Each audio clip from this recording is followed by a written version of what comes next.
किसान भाइयों नमस्कार, स्वागत है आप सभी का आपके अपने कार्यक्रम कृषि दर्शन के आज के इस अंक में। और आज हम बात करने वाले हैं कृषि में महिलाओं की भागीदारी की। किसान भाइयों, कृषि में महिलाओं की भागीदारी और उसके योगदान को नकारा नहीं जा सकता। और जिस कार्य कुशलता से वो कृषि के दैनिक कार्य करते हैं, चाहे वो बुवाई का काम हो, कटाई का हो, गहाई का हो या बीजों की सफाई का, हम सभी ये जानते हैं। और इसीलिए अब तो महिला किसान दिवस भी मनाया जाने लगा है। तो इसी उपलक्ष्य में आज हम आपको मिलवाने जा रहे हैं जिला सीहोर से ग्राम नरसिंहखेड़ा की श्रीमती रेखा वर्मा जी से, जिन्होंने अपने घर के साथ साथ कृषि में भी सफलता के झंडे गाड़े हैं। तो रेखा जी आज हमारे साथ बनी हुई हैं। रेखा जी, आप बताइए, आपने कैसे शुरू किया, आपने कैसे सोचा कि खेती का काम करना चाहिए? आप मायके में थी तो वहाँ भी आपके यहाँ खेती होती थी? हाँ। आप जाती थी खेतों पर काम करने? जी मैम, मैं पहले मतलब पढ़ाई के साथ साथ थोड़ी बहुत कुएं पे चली जाती थी। जी जी। फिर शादी के बाद ससुराल आई तो यहाँ पे मतलब बच्चों के बाद फिर फ्री टाइम बचता था मेरे बिल्कुल। पास। तो मैंने सोचा कि मैं भी अपने परिवार पति के साथ मतलब खेती में जाके उनका हाथ बटाऊं। जी तो कुछ भी मतलब नई नई बातें सीखने को मिलेगी। जी जी जी। तो फिर मैं उनके साथ खेती में जाने लगी। फिर हमारे यहाँ कृषि विज्ञान केंद्र सेवनिया से मैम और सर आते हैं अच्छा, प्रशिक्षण के लिए आते हैं? प्रशिक्षण के लिए। जी। तो आंगनवाड़ी में प्रशिक्षण होता है उनका, तो मेरे साथ मैं आसपास पड़ोस की और महिलाओं को साथ में ले जाती हुई। बहुत अच्छी बात। और फिर हम वहाँ पे प्रशिक्षण मतलब आंगनवाड़ी में प्रशिक्षण देती अच्छा। मैं, और फिर हम वहाँ कृषि विज्ञान केंद्र सेवनिया भी जाते जी। और वहाँ से नई नई तकनीक खेती के बारे में मतलब वहाँ से जानकारी मिलती हमें। अरे वाह। और जैसे पहले हम गेहूं चना बोते थे, और जब आप पहली बार खेतों पे जाना शुरू हाँ, किया तो गेहूं चना ही होता गेहूं था चना बोते थे। गेहूं चना के बाद बस इतना होता था कि हम खाते थे और थोड़ा बहुत मतलब बच जाता बच होगा जाता घर था, खर्च के लिए। बेच देते थे और वापस बीज के लिए रख देते थे। हम्म। फिर उसमें इतना मुनाफा नहीं हो पाता अच्छा। था। तो फिर हम कृषि विज्ञान केंद्र से हमें मतलब ये प्रेरणा मिली कि मतलब लहसुन प्याज भी लगा सकते हो आप, अच्छा। तो उससे आपको ज़्यादा मुनाफा होगा। अच्छा, तो खेती में आपने फिर बदलाव किए फिर होंगे प्रशिक्षण के बाद। हाँ, तो आपने अनाज के अलावा फिर क्या उगाना शुरू किया खेतों फिर में? लहसुन प्याज मतलब इतना उगाते थे पहले कि घर खर्च चलता था बस, मतलब जो घर में इस्तेमाल होता था उतना ही उगाते थे। बिल्कुल नकदी फसल है ये, तो आप बाजार में जाकर बेचो और दाम आपके हाँ, हाथ में आता है। और अब मतलब गेहूं चना कम करके लहसुन प्याज की खेती ज़्यादा अच्छा। करने लगे। तो ये बीज आपको किसने कैसे मिले? बीज जैसे मार्केट से लेते हम, तो मतलब अभी 3500-4000 के करीब बीज मिलता है प्याज का। और कितनी एकड़ जमीन है आपकी? हमारी 10 एकड़ ज़मीन तो है। कितना आप लहसुन और प्याज उगा लेते हो उसमें? उसमें अभी मतलब पहले तो बहुत कम उगाते थे। अच्छा। पर अब मतलब 2 एकड़ में लहसुन और 2 एकड़ में प्याज अच्छा। उगाते तो हैं। अच्छा उत्पादन मिलता है आपको? अच्छा उत्पादन मिलता है। और जब कि जैसे प्याज का रेट अभी अभी ज़्यादा तो है, ज़्यादा है, लहसुन का भी ज़्यादा है। हाँ, तो स्टोर करके रख देते हैं। अच्छा, आप भंडारण करके रख लेते भंडारण हैं। करके। तो किस तरह से भंडारित करते हैं ये हमारे किसान भाइयों को ज़रूर बताएं, क्योंकि अच्छा भंडारण नहीं करते हैं तो प्याज फसल खराब होती है। हाँ मैम। तो आप अच्छा कैसे करेंगे ये हमारे किसान महिला मित्र ज़रूर जानना चाहेंगी। जी, जैसे कि हम प्याज को उखाड़ते हैं तो खेत में दबा देते हैं। अच्छा। फिर जबकि बारिश शुरू होने वाली है, बारिश जब आने बारिश वाली, शुरू होने वाली हाँ, होती है तब काट के खेत में ही जब गड़ा देते हैं। हाँ, और जबकि अब बारिश आने वाली है तो हम खेत से निकाल के वो घर ले आते हैं। फिर घर में एक कमरा को रखने के लिए उसमें नीचे मतलब ईंट जमा कर उस पे जाली रखते हैं। अच्छा। और एक ड्रम, लोहे का ड्रम, हाँ। जो दोनों तरफ से खोलकर उसमें फर्राटा लगा देते हैं। और अच्छा। जैसे 200 कट्टी या 300 कट्टी जितनी भी मतलब प्याज रहती है हमारे, उसको उसमें रख देते हैं स्टोर करके। तो और इतनी 200 कट्टी 300 कट्टी, एक कट्टी में कितना किलो प्याज रहता है? 40 किलो प्याज आता है एक कट्टी में। अच्छा। हाँ। तो इतना आप भंडारित कर लेते हैं? हाँ मैम। और अभी इस समय अगर उसे बाजार में निकालेंगे तो उसका अच्छा खासा दाम हमें मिलेगा? दाम, ये पूरी तो बहुत- मतलब पूरी फसल का जितना मतलब दाम नहीं मिलता इतना उस प्याज से हमें मुनाफा ये होता बहुत है। अच्छी बात है। और ये आपको जो आपने प्रशिक्षण लिया वो यहाँ आपका काम आता है और उनकी तरफ से पूरी आपको मदद मिलती है। हाँ। तो बहुत अच्छी बात है। किसान भाई आप देखें, किसान महिला आप भी देखें कि इस तरीके से अगर आप भंडारण करते हैं अपनी फसलों का तो उचित समय आने पर बाजार में बेचकर इसके अच्छे दाम आप ले सकते हैं। तो ये तो रेखा जी आपने बहुत अच्छी। इसके अलावा और क्या उगाते हैं आप अपने खेत में? और सब्जियां भी उगाते हैं हम। अच्छा।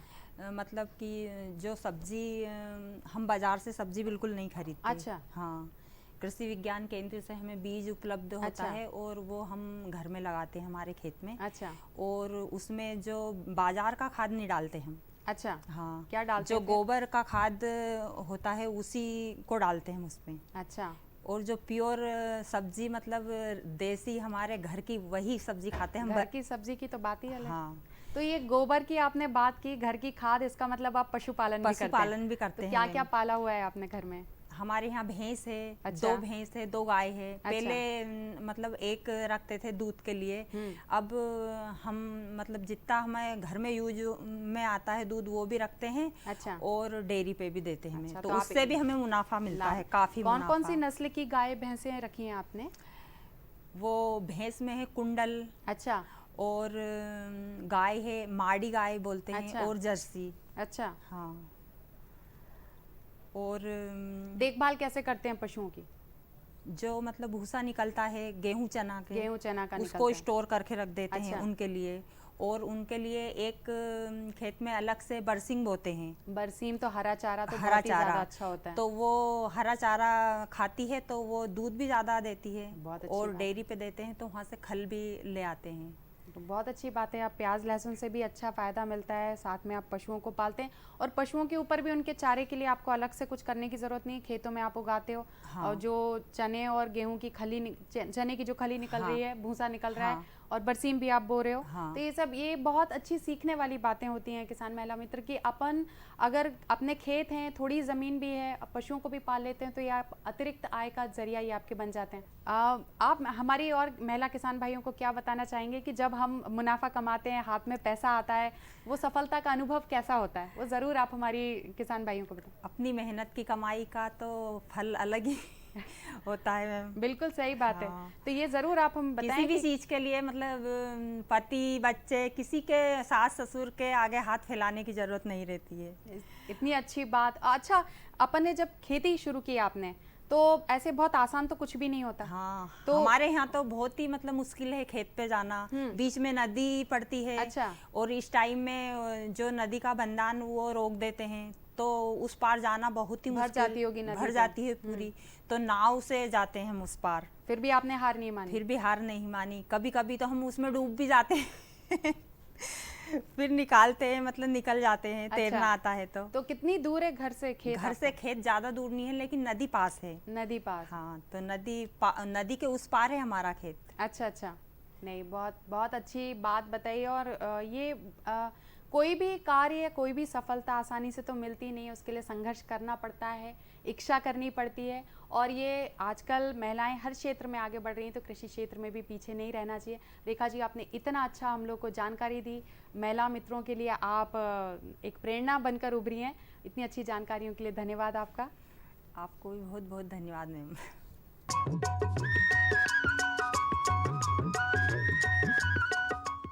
अरे सुन तो।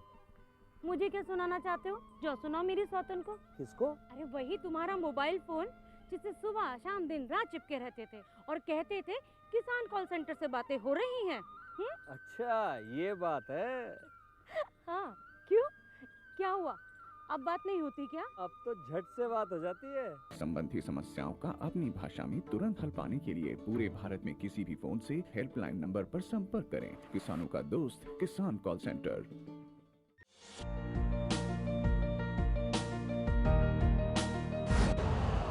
यूरिया का स्वदेशी उत्पादन 70 लाख टन बढ़ाने के लिए 6 उर्वरक संयंत्रों का उद्धार किया जा रहा है।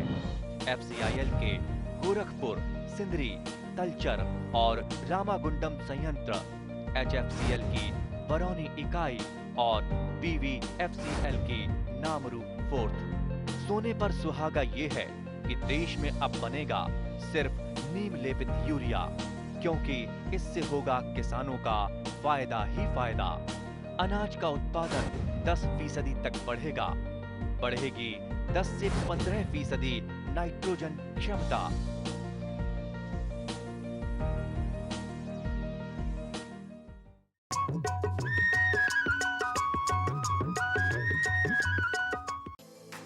कितने खूबसूरत और स्वस्थ गेहूं के खेत लहलहा रहे हैं यहाँ।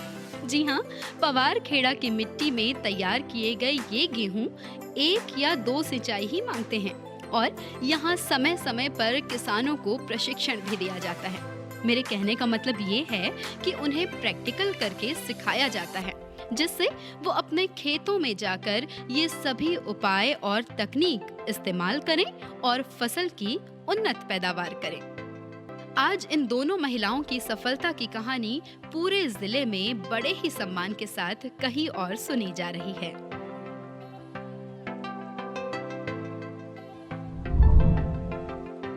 वर्ष 2016-17 में गेहूं उत्पादन के लिए चुनी गई श्रीमती कंचन वर्मा ने बचपन से ही बड़े बड़े गेहूं के खेतों को देखा था। इन्हें बड़े प्यार से निहारती, दौड़ लगाती इनके बीच और छुपन छुपाई खेलती। कंचन वर्मा को गेहूं की खेती से इतना लगाव हो गया था कि वे शादी के बाद अपने सामने ही गेहूं की बुआई करवाती और नई तकनीकी के हर प्रशिक्षण में भाग लेकर उत्पादन बढ़ाने के गुर सीखती। जी हाँ, इनका परिवार खेत पर ही रहता है। शिक्षा को प्राथमिकता देते हुए वर्मा परिवार के हर छोटे बड़े सदस्य ने पर्याप्त पढ़ाई की है। इनके पति स्वयं कानून विषय के ग्रेजुएट हैं। एक बेटा मैकेनिकल इंजीनियरिंग की डिग्री लेने के बाद भी खेती के कामों में हाथ बटा रहा है और दूसरा बेटा भी अध्ययनरत है। वर्मा परिवार द्वारा 70 एकड़ भूमि में गेहूं लिया जाता है और 30 एकड़ भूमि में सब्जियों एवं फलों का बगीचा लगा है। कंचन वर्मा और उनके परिवार कृषि विभाग से प्राप्त समझाइश की सराहना करते हुए कभी भी गेहूं की नरवाई नहीं जलाते। इसे रोटावेटर से बारीक कर खेतों में ही छोड़ दिया जाता है, जो जैवांश में बदलकर भूमि की संरचना को सुधारता है और उर्वरा शक्ति में वृद्धि भी करता है। जिस खेत में कंचन वर्मा ने यह चमत्कारिक उत्पादन लिया, उसमें पिछले 5 सालों में केवल सब्जियां ही बोई गई थी। इस बार गेहूं बोने का निर्णय लेकर इसमें अच्छे उत्पादन का बीड़ा कंचन ने खुद उठाया। गोबर की खाद और वर्मी कंपोस्ट की कोई कमी नहीं थी। कृषि अनुसंधान केंद्र पवारखेड़ा से वर्मी कंपोस्ट बनाने की विधि भी सीखी थी। केंचुए भी प्राप्त हुए थे। जल्दी ही इनकी संख्या बढ़कर लाखों केंचुओं तक पहुंच गई। तो इस बार कंचन वर्मा ने एक एक बीज बड़े ही चाव के साथ अपने हाथों से बोया। तरीका वैसा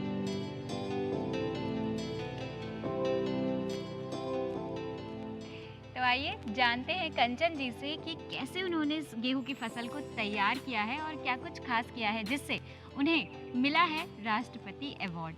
तो कंचन जी, कितने एकड़ में आपने ये गेहूं लगाया था और इसकी कितनी फसल आपकी तैयार हुई?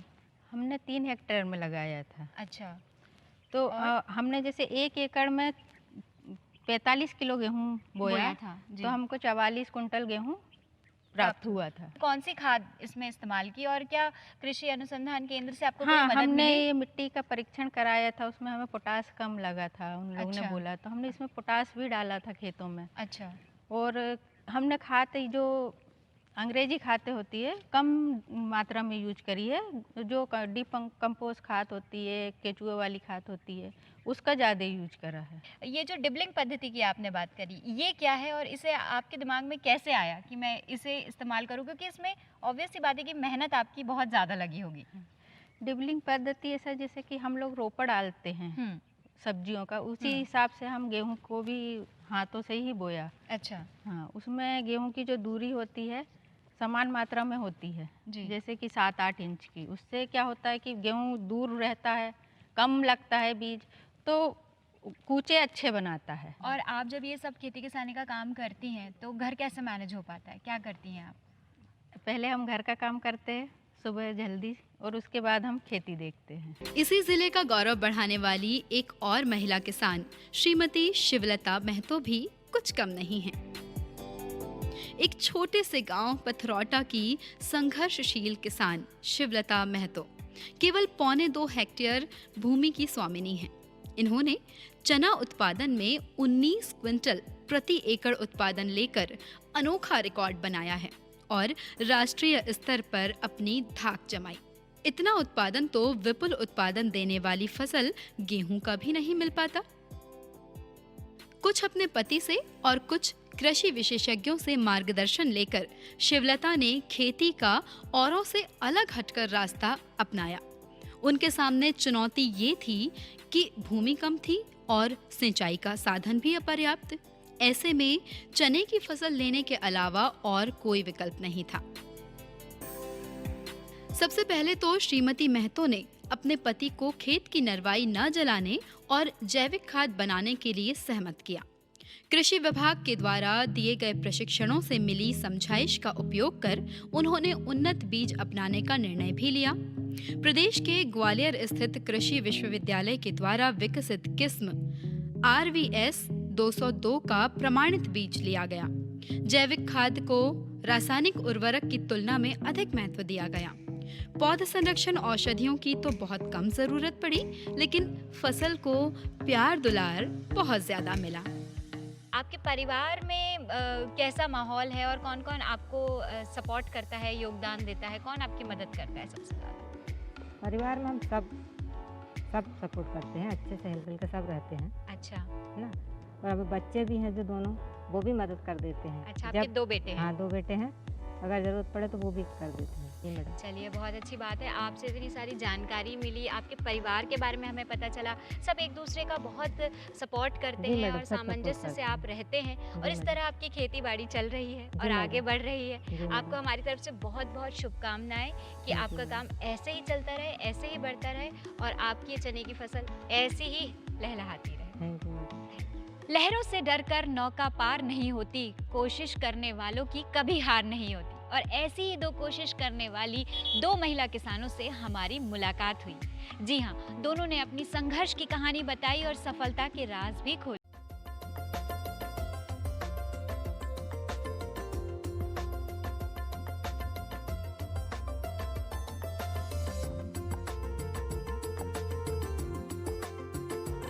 नमस्कार किसान भाई बहनों, खबरें खेती में आपका स्वागत है। मैं हूं अनुपमा सक्सेना। आइए आज सबसे पहले देखते हैं आज के प्रमुख समाचार। बंजर जमीन में सीताफल उगाकर महिला किसान बन गई मिसाल। रबी और खरीफ दोनों मौसम में करे अश्वगंधा की खेती। फसलों में उर्वरकों का अधिक उपयोग हो सकता है घातक। और लहसुन की उन्नत खेती के लिए अपनाए कुछ तकनीक। बंजर जमीन में सीताफल उगाकर महिला किसान बन गई मिसाल। और अब खबरें विस्तार से। कहा जाता है कि यदि व्यक्ति में हौसला और कुछ कर गुजरने का जज्बा हो तो नामुमकिन काम भी मुमकिन हो जाता है। ऐसी ही मिसाल कायम की है बड़वानी जिले के बोरलाई गांव की महिला किसान सारिका पाटीदार ने। श्रीमती पाटीदार ने 15 एकड़ की बंजर जमीन पर जैविक खेती कर सीताफल की बहुत अच्छी फसल प्राप्त की है। उन्होंने बताया कि सीताफल की बालानगर किस्म की उन्होंने अपने खेतों के लिए चुना था, जिसका रिकॉर्ड उत्पादन हुआ है। सारिका पाटीदार के अनुसार उन्होंने 1100 पौधे प्रति हेक्टेयर की दर से 6 हेक्टेयर क्षेत्र में लगाए थे। जमीन तैयार करने से लेकर पौधरोपण करने और उनकी देखभाल करने तक सभी चरण में जैविक विधि ही अपनाई गई थी। उनके द्वारा उगाए गए सीताफल पूरी तरह से जैविक हैं। इसकी प्रामाणिकता मध्य प्रदेश राज्य जैविक प्रमाणीकरण संस्था द्वारा की गई है। श्रीमती पाटीदार के जैविक सीताफल की मांग मध्य प्रदेश के साथ साथ अन्य राज्यों में भी बराबर बनी रहती है। इन दिनों सीताफल बाजार में खूब आ रहा है। सीताफल हमारे स्वास्थ्य के लिए अत्यंत फायदेमंद होता है। इनमें एंटीऑक्सीडेंट के साथ विटामिन सी भी भरपूर मात्रा में होता है। इसलिए कोरोना की इस महामारी के समय यह हमें स्वस्थ रखने में मददगार हो सकता है। सोडियम और पोटेशियम से भरपूर ये फल यदि जैविक विधि से उगाए जाए तो निश्चित ही इसका फायदा भी दोगुना हो जाता है। रबी और खरीफ दोनों मौसम में करे अश्वगंधा की खेती। जी हाँ, पिछले कुछ समय से देश में ही नहीं बल्कि विदेशों में भी आयुर्वेदिक दवाओं की मांग लगातार बढ़ रही है। आयुर्वेद का एक जाना पहचाना नाम है अश्वगंधा। अश्वगंधा की खेती देश के विभिन्न हिस्सों में की जाती है। मध्य प्रदेश के मालवा क्षेत्र में इस औषधीय पौधे की खेती लगातार बढ़ रही है।